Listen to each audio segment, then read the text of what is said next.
the exercise being demoed is the Smith machine squat. The Smith machine gets a lot of slack on the internet, but is a great muscle hypertrophy exercise. So you see here, I get centered in the middle of the bar. I then also readjust the bar on my back once I pull it off the hooks. You then see I get my feet nice and set.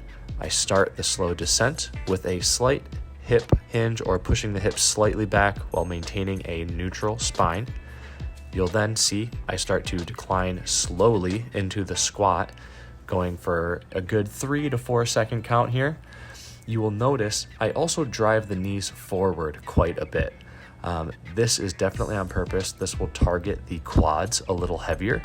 And you'll also see from a different angle we'll take here, I really do drive those knees in line with the midline of your foot in the direction that your toes are pointing. And so when we hop over to this other angle here in a couple of seconds, we'll actually see that on the left side leg. So again, you see I set the bar, I get nice and adjusted with my feet, making sure they're comfortable. I then start with that slight hip hinge move back, but then driving the knees forward. And looking at the left leg here, you'll be able to see the knee really is kind of pointing towards the camera a little bit, but you'll see my toe direction is exactly what that knee is essentially drawing towards. You see I don't drive the knee towards my midline or like towards the middle of my body, and I'm not flaring the knees out really far wide, okay? So nice, slow, controlled, go to a depth that you know you can stand back up from. These can be definitely a little scary once you get towards the hardest part of the movement, but make sure you just give it a try here, test out with very light weight and see where those knees end up.